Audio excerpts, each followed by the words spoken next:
Let's go live.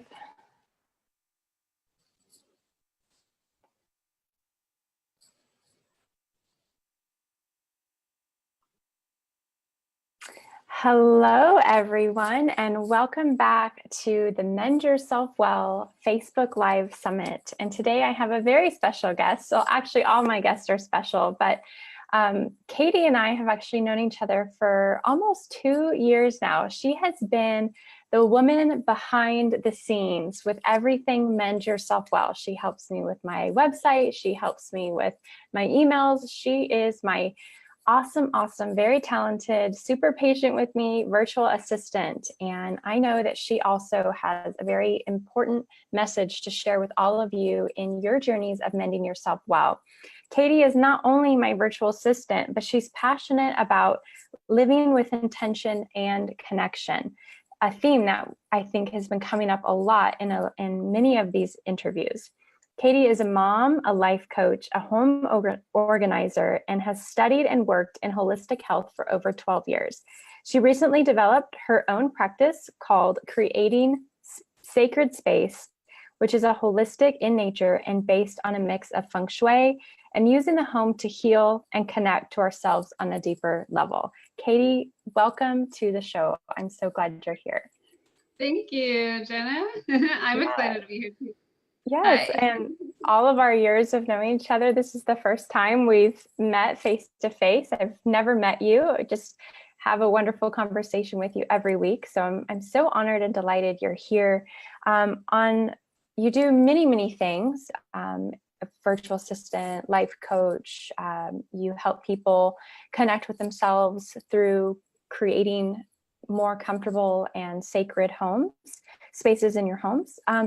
But you have a story, and that's what I want everyone to hear today. And that's about how you actually overcame addiction. So would you like to just jump in and start with sharing your story and a little bit of background about your dark place and how you overcame? Yeah. So when I was a kid, I always was in a constant state of anxiety and just like deep emotional pain. And by the time I got to being a teenager, I really couldn't take it anymore. And I started self-medicating. And by the time I was 16, I was pretty much a hardcore meth addict. And so, yeah, it progressed pretty quickly. So I did that for like about 3 years. It was a major problem. I put my parents through like so much stuff, and it was, I was really young too. So by the time that I was almost 19, I remember like distinctly, I was driving down the street and I heard this little voice in my head that was like, if you keep doing this, you're gonna die. And I was like, oh my God. So that was sort of like my breaking point. And I wasn't just doing meth. I was just hardcore partying all the time, doing anything and everything under the sun. But meth was like what I thought was like, I guess what you call like my drug of choice, and where my addiction really was and what was keeping me stuck in that place. So I decided that I was going to quit. And I thought, well, I'll go to rehab. So I called the rehab place, and they were like, we're booked up for the next 6 months. Like, and I was like, well, I don't want to wait 6 months. Like, who knows what's going to happen in 6 months, So I just made this plan for myself that if I could get out of the town, I lived in a really small town, and meth was a really major problem there. And I thought that if I could just get out of that town and move somewhere else, that I could get off of it and I would be totally fine. So that's exactly what I did. And I got off of it, went through with the withdrawals. I did the whole thing, like all by myself, like wow. Totally did it. Yeah, it was some serious willpower, but it didn't take me long to figure out that, meth wasn't really my problem, that I was using it to numb like the issues that were already pre-existing and had been there since I was a child. And it helped me just not have to look at those things or feel that pain anymore. But all the pain came back. And so shortly after I got through the withdrawals and all this stuff, I started having like major anxiety attacks and panic attacks. And it was like my anxiety went from like level 5 to level 12, you know, it was really, really bad. So, like I did fine and I stayed clean and everything was good, but I was dealing with all of this trauma and all of these things. And so it took me years and years to figure it out. But eventually I figured out that, you know, that I had no connection to myself, no connection to God. I grew up feeling completely disconnected. And that was like the source of my anxiety. And really the main thing that, that gave me that knowledge was having my daughter. So when I had my daughter, I've been like clean for I think 16 years now. And so I had her 7 years ago. Mm-hmm. When I had my daughter, I realized like the moment that I had her that I was lost and that I had no capacity to love her. Like I like, how do I love this child? You know, you feel this overwhelming sense of love when you have a child. And it was so hardcore and surreal. And I was like, I can't give her that because I don't have that. Like I've never loved myself that way. I've never felt connected to myself that way, you know? So I made it like my mission at that point to just figure out how to like, you know, love because love is the ultimate connection. And so I started meditating and I started doing all this like when she was a baby, like immediately I was like, I'm making changes. That's the kind of person that I am. I just, when I decide something, it's going to happen, you know? So I started meditating and that helped all my panic attacks go away. And I started really like diving into spirituality and self-connection and self-love and all of these things.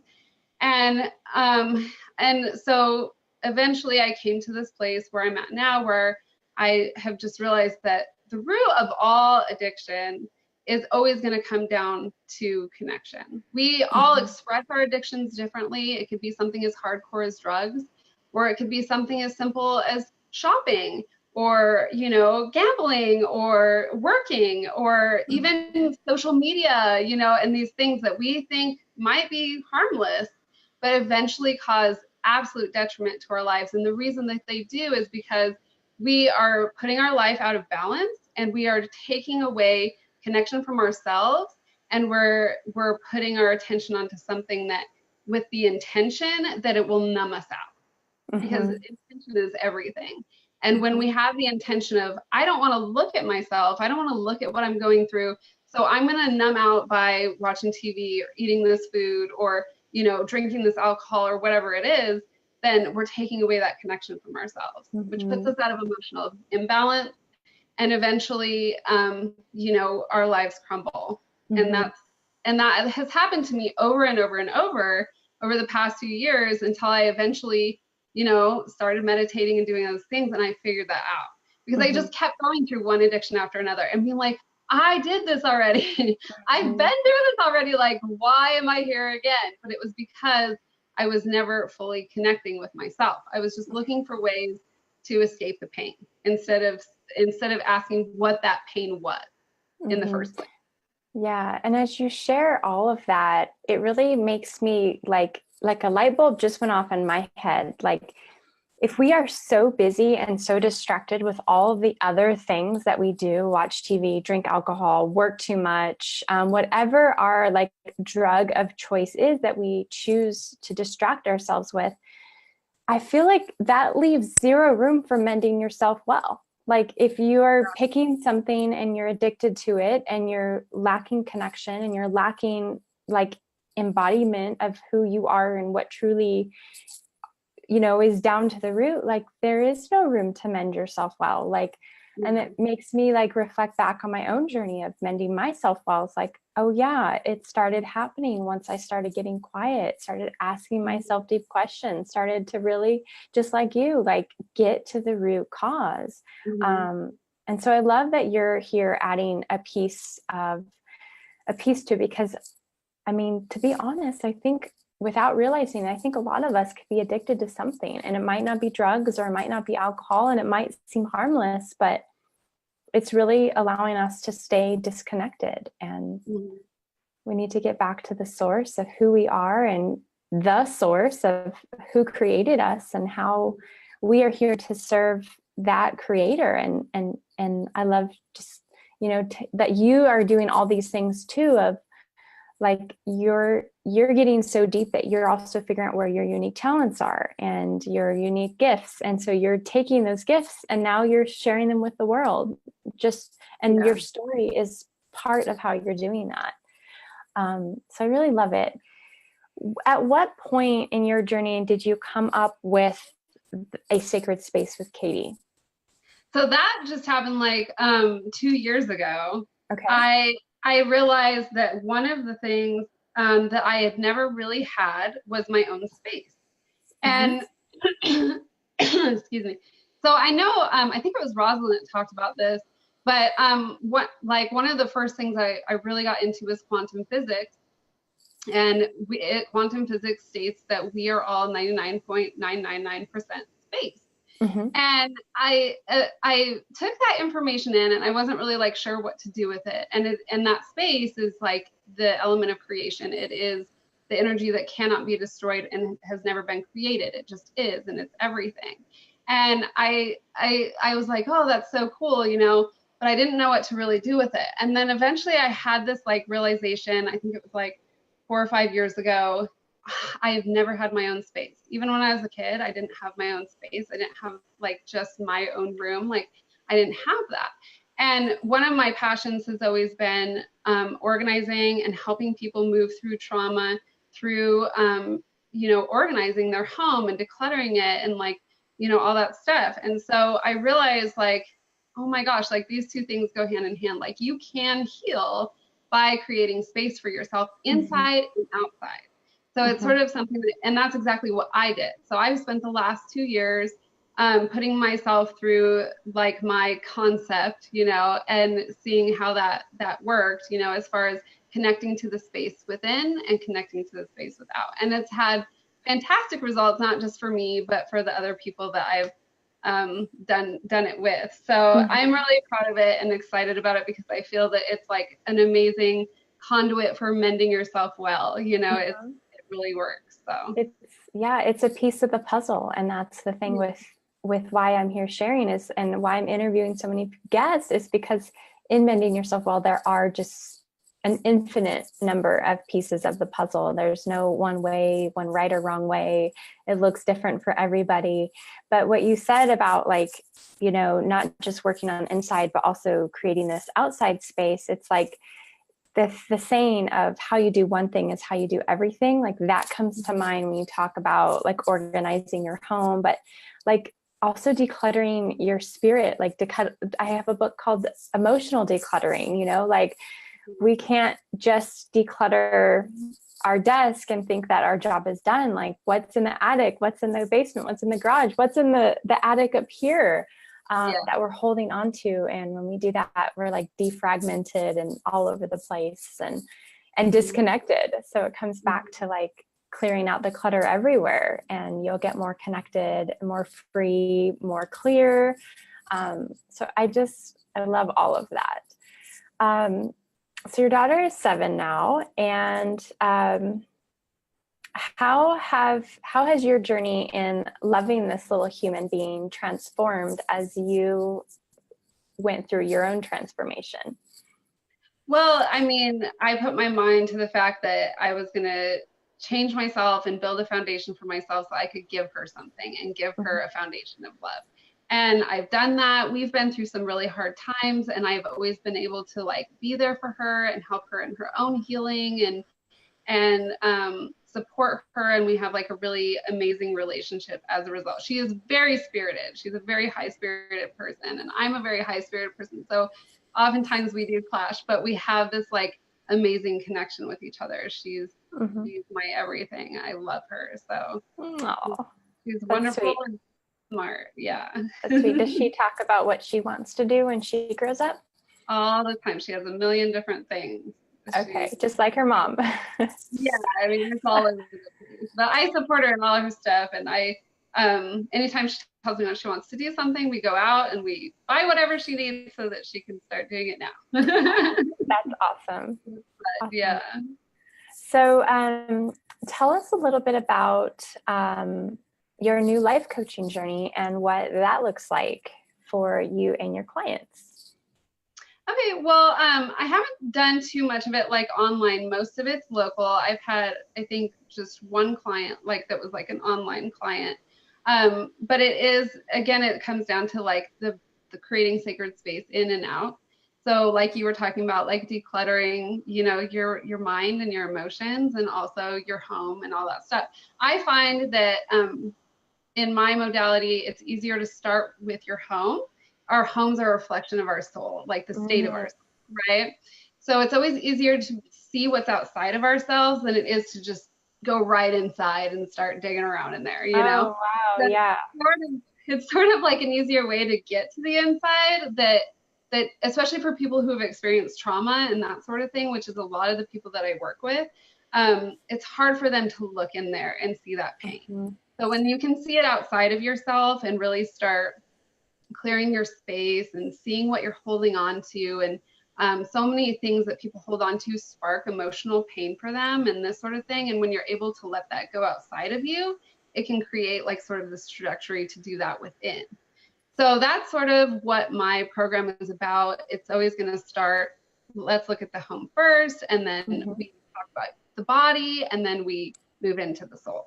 So that's kind of yeah. I love all of that. Can you give our listeners some examples of what we might find in our home if we have emotional trauma or things that we're holding on to? Can you give some examples of what the home space would look like?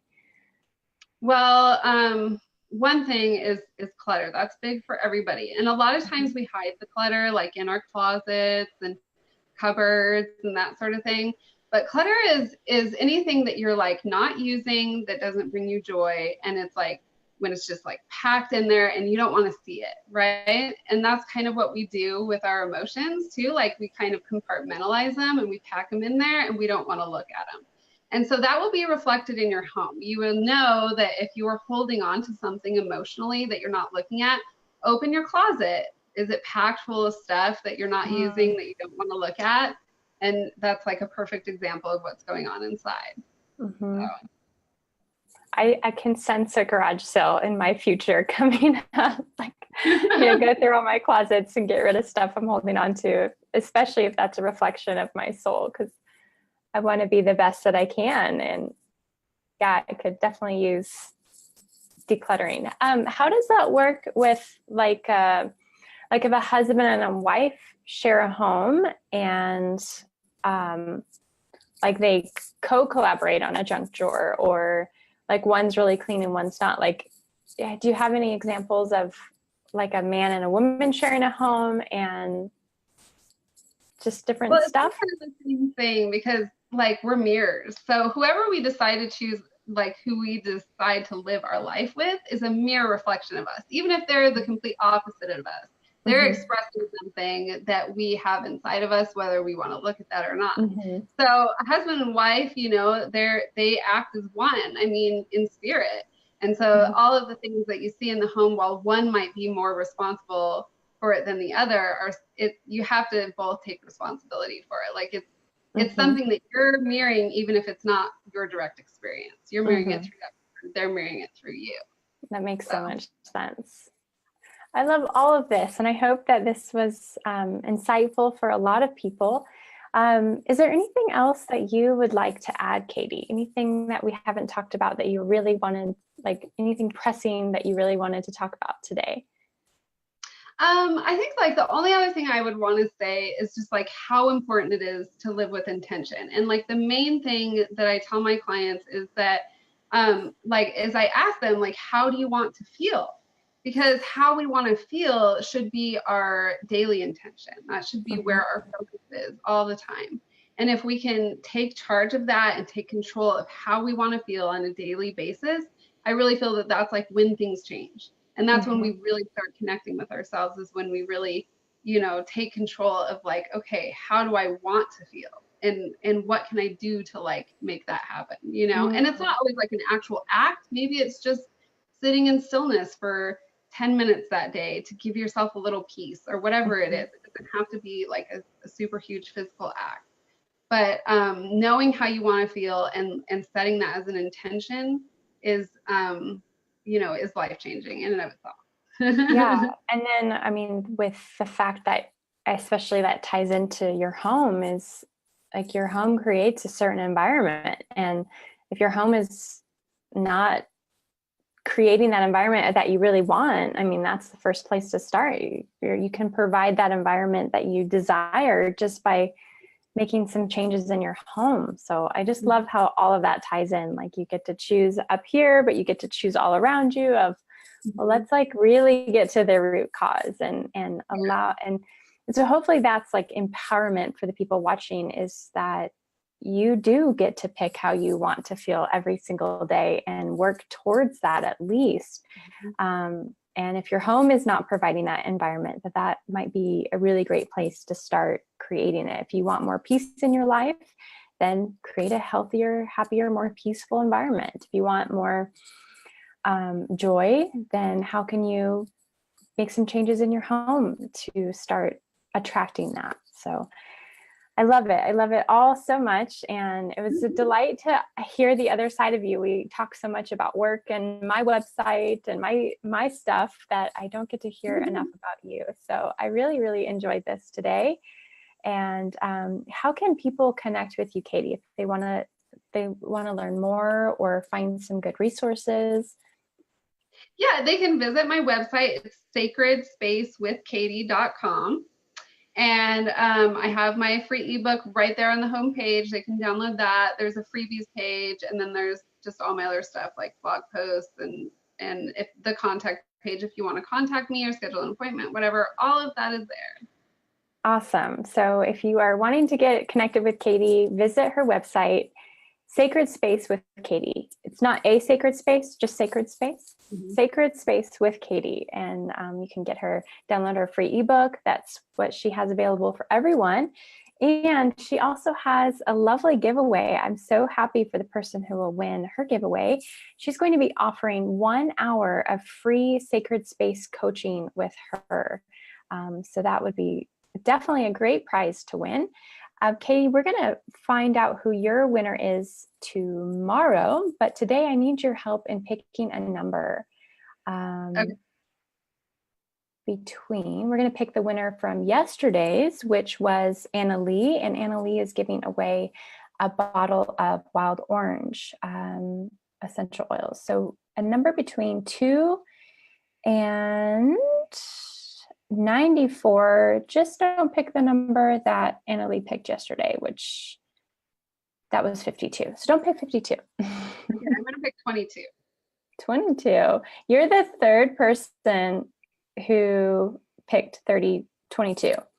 Oh, no, really?